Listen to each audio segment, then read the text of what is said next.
കുഞ്ഞുങ്ങളും അവരെ വളരെ അർപ്പണ മനോഭാവത്തോടു കൂടി പങ്കെടുപ്പിക്കുന്നതിന് വേണ്ടി കൊണ്ടുവരുന്ന രക്ഷിതാക്കളോടും ഞാൻ നമിക്കുകയാണ്.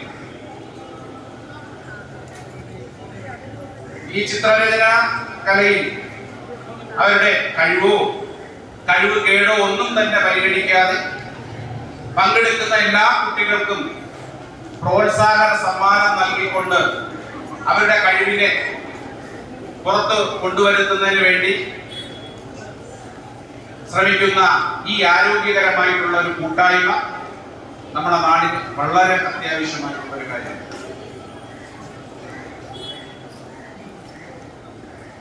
നാം ചിന്തിക്കേണ്ടത് ഈ കുട്ടികൾ ഈ ഭഗവാന്റെ പടം വരയ്ക്കുമ്പോൾ ആ കുട്ടികളുടെ മനസ്സിൽ ഭഗവാന്റെ ചിത്രം പ്രതിഷ്ഠിക്കപ്പെടുകയാണ്. ആ കുട്ടികളുടെ മനസ്സിലുള്ള രൂപത്തെയാണ് വരയിലൂടെ നമുക്കെല്ലാം അറിയാം. നമ്മൾ ആദ്യാക്ഷരം കുറിക്കുന്നതിന് മുമ്പ് തന്നെ കുട്ടികളിലെല്ലാം തന്നെ വരകൾ തുടങ്ങി കഴിഞ്ഞിരുന്നു, വരച്ചു തുടങ്ങിയിരുന്നു. നമ്മൾ ആദ്യമേ അക്ഷരമല്ല എഴുതുന്നു. അപ്പൊ ഇവിടെ ഭഗവാന്റെ ചിത്രം വരയ്ക്കണമെന്നുണ്ടെങ്കിൽ ആ ഭഗവാന്റെ രൂപം നമ്മുടെ മനസ്സിൽ, വരയ്ക്കുന്ന ഓരോ കുഞ്ഞുങ്ങളുടെയും മനസ്സിൽ അത് നല്ല രീതിയിൽ പ്രതിഷ്ഠിക്കണം. അപ്പൊ ഇങ്ങനെ പ്രതിഷ്ഠിക്കുന്ന ഈ രൂപം അവരുടെ വരും കാലത്തിന്, അവരുടെ ഉന്നമനത്തിൽ, അവരുടെ വിദ്യാഭ്യാസത്തിലായിരുന്നാലും അതുപോലുള്ള അവരുടെ ഭാവി ജീവിതത്തിലായിരുന്നാലും ഈ ഭഗവാന്റെ രൂപം മനസ്സിലുള്ളത് കൊണ്ട് തന്നെ ആ ദൈവഭക്തിയോടുകൂടി, ദൈവഭയത്തോടുകൂടി, അച്ചടക്കത്തോടുകൂടി സമൂഹത്തിലെ നല്ല കുട്ടികളായി വളരുവാനും അതനുസരിച്ച് പ്രവർത്തിക്കുവാനും അവർക്ക് ഇതുപോലുള്ള ഈ പരിപാടികൾ സഹായകരമാകട്ടെ എന്ന് ഗണപതി ഭഗവാന്റെ നാമത്തിൽ വാട്ടർ കളറാണ്. അത് ലൈറ്റായിട്ട് സ്കെച്ച് ചെയ്തിട്ട് ലൈറ്റായിട്ട് വേണം കളർ ചെയ്യാൻ. അത് കഴിഞ്ഞിട്ട് ഉണങ്ങി കഴിഞ്ഞതിന് ശേഷം മാത്രമേ ഷെയ്ഡ് കൊടുക്കാവൂ, കളർ ഡീപ്പായിട്ട് കൊടുക്കാവൂ. അങ്ങനെയാണ് അതിൻ്റെ രീതി. അപ്പോൾ എല്ലാ കുട്ടികളും നല്ല രീതിയിൽ വരയ്ക്കാൻ ശ്രമിക്കുക. UP വിഭാഗം കുട്ടികൾക്ക് മൈലിൻ്റെ പുറത്ത് വരുന്ന മുരുകൻ, അത് പെൻസിൽ ഡ്രോയിങ് ആണ്, 2 മണിക്കൂർ സമയമാണ്. അത് ഈ പറഞ്ഞ പോലെ നിങ്ങൾ ആദ്യമേ പെൻസിൽ HB 2B പെൻസിൽ വെച്ച് തെളിയാതെ വരെ സ്കെച്ച് ചെയ്യുക. അതിനുശേഷം നിങ്ങൾ ഷെയ്ഡ് ചെയ്യുക. ഓം വിഘ്നേശ്വരായ നമഃ. കൊട്ടാരക്കര ഗണപതി ക്ഷേത്രത്തിലെ ഈ വർഷത്തെ വിനായക ചതുർത്ഥി ഗണേശോത്സവത്തിൻ്റെ തുടക്കം കുറിച്ച് ഇന്ന് ചിത്രരചനാ മത്സരം നടക്കുകയാണ് ക്ഷേത്രത്തിൽ. ചിത്രരചനാ മത്സരം DYSP ശ്രീ ബൈജു സാർ ഉദ്ഘാടനം ചെയ്തു. ധാരാളം കുട്ടികളാണ് ഇന്നത്തെ പരിപാടിക്ക് ഇവിടെ എത്തിച്ചേർന്നിട്ടുള്ളത്. 1995 കേരള ക്ഷേത്ര സംരക്ഷണ സമിതിയും ക്ഷേത്ര ഉപദേശക സമിതിയും സംയുക്ത ആഭിമുഖ്യത്തിൽ തുടങ്ങിവെച്ച ഈ വിനായക ചതുർത്ഥി ഗണേശോത്സവം ഇന്ന് അതിൻ്റെ 30ാമത് ഗണേശോത്സവമാണ് ഇന്ന് ആഘോഷിച്ച് തുടങ്ങിയിരിക്കുന്നത്. ഈ വർഷത്തെ ഉത്സവം 7 ദിനമാണ് പ്ലാൻ ചെയ്തിരിക്കുന്നത്. ഇന്ന് വൈകിട്ട് ഗണേശ പുരാണ യജ്ഞത്തിൻ്റെ ഉദ്ഘാടനവും നടക്കും. വൈകിട്ട് ബഹുമാനപ്പെട്ട Devaswom board member G Sundaresan അവറുകൾ ഭദ്രദീപം തെളിക്കുന്നതോടെ ഗണേശ പുരാണ യജ്ഞത്തിന് തുടക്കമാവുകയായി. ഗണേശ പുരാണ യജ്ഞത്തിൻ്റെ ആചാര്യൻ ഗുരുവായൂർ നിന്നും ഉള്ള ഡോക്ടർ നാരായണൻ പട്ടതിരി പാട് അവറുകളാണ്. സഹ ആചാര്യനായി വേദാഗ്നി ശ്രീ അരുൺ സ്വാമി ഉണ്ടാവും. തുടർന്നുള്ള 6 ദിനങ്ങളിൽ വ്യത്യസ്തമായ ഈ ഗണേശ പുരാണ യജ്ഞം ഇവിടെ ആദ്യമായിട്ടാണ് നടക്കുക. ഗണേശ പുരാണ യജ്ഞത്തിന് ശേഷം അവസാന ദിവസം നടക്കുന്ന ഗജ ഘോഷയാത്ര, 1008 നാളികേരത്തിന് അഷ്ടദ്രവ്യ മഹാഗണപതി ഹോമം, മാതൃസമ്മേളനം, സാംസ്കാരിക സമ്മേളനത്തിൽ ചലച്ചിത്ര ലോകത്തെ പ്രസിദ്ധരായ താരങ്ങളെല്ലാം പങ്കെടുക്കും. അന്നത്തെ ഗജപൂജ ആനയോട്ട് ഉദ്ഘാടനം ചെയ്യുന്നത് ബഹുമാനപ്പെട്ട ദേവസ്വം ബോർഡ് പ്രസിഡൻറ്റ് പ്രശാന്ത് അവറുകളാണ്. മറ്റ് മെമ്പർമാരായ അജികുമാർ അവറുകളും ജി സുന്ദരേശൻ അവറുകളും അവരുടെ സാന്നിധ്യം ഉണ്ടായിരിക്കും.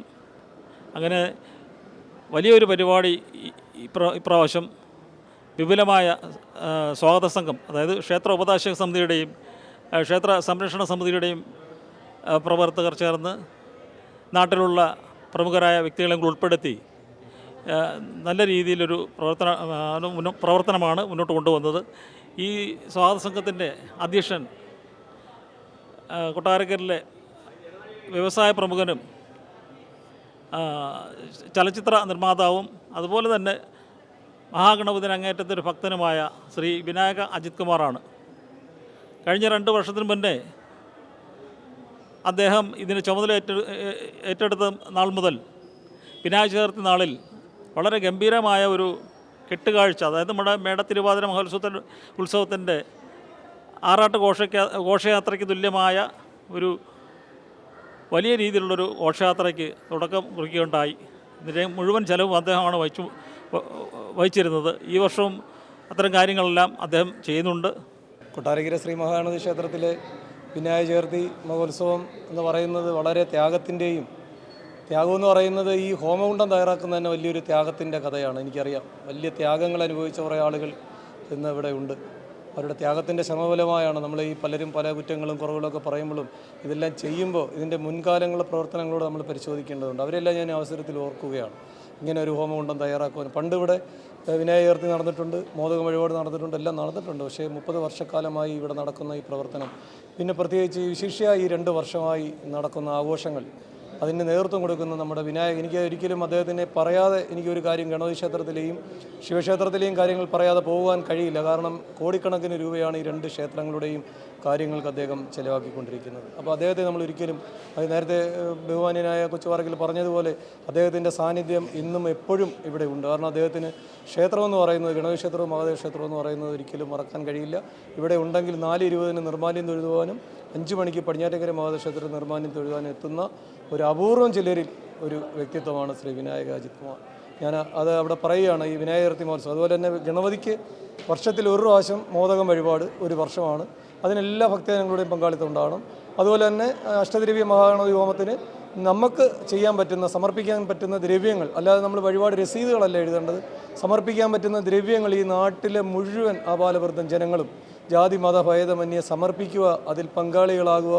അതിൻ്റെ പുക നമ്മൾ ശ്വസിക്കുമ്പോൾ നമുക്ക് ഒരു അസുഖത്തിൻ്റെ നമ്മളത് ശ്വസിക്കുമ്പോൾ ഔഷധ ഗുണമുള്ള ഒരു ദ്രവ്യമാണ് നമ്മൾ സമർപ്പിക്കുന്നത്. അതിൻ്റെ സുഗന്ധമാണ് നമ്മൾ ശ്വസിക്കുന്നത്. അതിനാണ് ഇങ്ങനെയുള്ള ഹോമങ്ങളൊക്കെ ക്ഷേത്രങ്ങളിൽ നടത്തുന്നത് എന്നുള്ള ഒരു വസ്തുത കൂടി നിങ്ങൾ മനസ്സിലാക്കണം. എങ്കിൽ മാത്രമേ നമ്മൾ ഇത്രയും നാളും ജീവിച്ചത് കൊണ്ട് നമുക്കതിനൊരു പുണ്യമുണ്ടാകൂ എന്നുള്ളത് കൊണ്ട് തീർച്ചയായും ഇത് കേൾക്കുന്ന, ഇത് ശ്രവിക്കുന്ന എല്ലാ ആളുകളും, ഈ ക്ഷേത്രവുമായി ബന്ധപ്പെട്ട എല്ലാ നാനാജാതി മതസ്ഥരായിട്ടുള്ള ആളുകൾ ഈ ദ്രവ്യങ്ങൾ സമർപ്പിച്ചതിൽ പങ്കാളികളാണ്. 5-ാം തീയതി വൈകിട്ട് 7 മണിക്ക് മുമ്പായി ദ്രവ്യങ്ങൾ മുഴുവൻ ഇവിടെ സമർപ്പിച്ചിരിക്കണമെങ്കിൽ മാത്രമേ അതിന് വേണ്ടുന്ന കൂട്ടുകൾ തയ്യാറാക്കാനുള്ള ഇത് മാറ്റുവാൻ കഴിയൂ. അത് അങ്ങനെയാണ്. അതുപോലെ തന്നെ വിനായക ചതുർത്ഥി ദിവസം വിനായക ചതുർത്ഥി ആഘോഷിക്കുന്നതിൻ്റെ ഭാഗമായാണ് കുട്ടികൾക്ക് ഗണപതി ഭഗവാനെ, നമുക്കറിയാം നമ്മുടെ ഹിന്ദു കുട്ടികൾ ഇന്ന് അന്യം നിന്ന് പോയിരിക്കുന്നു, വിശ്വാസങ്ങളിൽ നിന്ന് അന്യം നിന്ന് പോയിരിക്കുന്നു. അതിന് തിരിച്ചു കൊണ്ടുവരുന്നതിൻ്റെ ഒരു പ്രക്രിയ തന്നെയാണ് ഇന്ന് ഗണപതി ഭഗവാനെ ഓർത്തുകൊണ്ട് വിവിധ ക്ലാസ്സുകളിൽ പഠിക്കുന്ന LP, UP, ഹൈസ്കൂൾ, കോളേജ് തലത്തിൽ പഠിക്കുന്ന കുട്ടികളെ കൊണ്ട് ഗണപതി ഭഗവാന്റെ രൂപം നമ്മൾ വരപ്പിക്കുന്നത് എന്ന് പറഞ്ഞാൽ അതെങ്കിലും കുട്ടികൾക്ക് മനസ്സിൽ തെളിയത്തക്ക തരത്തിലുള്ള ആ ഗണപതി ഭഗവാന്റെ ആ ചിത്രം മനസ്സിൽ തെളിയുന്നതിന് വേണ്ടിയുള്ള കാര്യങ്ങളാണ് ഇന്നിവിടെ നടക്കുന്നത്. അതിനെക്കുറിച്ചൊക്കെ ആധികാരികമായി പറയാൻ നമ്മുടെ ഇതിൻ്റെ കൺവീനർ ശ്രീ കുട്ടപ്പ സാറുണ്ട്. അതുകൊണ്ടാണ് നമ്മൾ ഈ ഗണപതി വിനായക ചതുർത്ഥി മഹോത്സവത്തോടനുബന്ധിച്ച്, ഈ വിനായക ചതുർത്ഥിയോടനുബന്ധിച്ച് നമുക്ക് ചിത്രരചന മത്സരത്തിന് പ്രാധാന്യം കൊടുത്തുകൊണ്ടാണ് ഇവിടെ ഈ പരിപാടി ഇന്നിവിടെ നടന്നുകൊണ്ടിരിക്കുന്നത്. 500-ൽ പരം കുട്ടികളാണ്, ഓരോ വർഷവും കൂടിക്കൂടിയാണ് വരുന്നത്. കുട്ടികളുടെ എണ്ണം നമുക്ക് കാണുമ്പോൾ മനസ്സിലാകാൻ കഴിയും.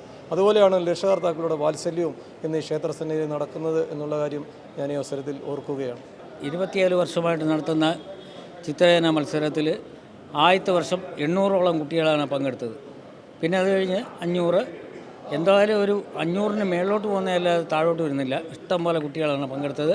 നല്ല രീതിയിലുള്ള പ്രോത്സാഹനങ്ങളും എല്ലാ സ്കൂളിൽ നിന്നും നല്ല രീതിയിലാണ് നമുക്ക് കിട്ടിക്കൊണ്ടിരിക്കുന്നത്.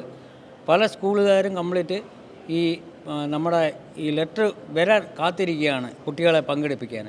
പല രക്ഷകർത്താക്കളും വിളിച്ചു ചോദിച്ചിട്ടുണ്ട്. അതുപോലെ തന്നെ HM, പ്രിൻസിപ്പാൾ അവരെല്ലാം നമ്മളെ വിളിച്ചു ചോദിച്ച് എന്നാണ് ഈ മത്സരത്തിൻ്റെ ഇതെന്ന്.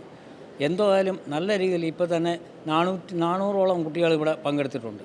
ഓം ശ്രീ മഹാഗണപതി നമഃ.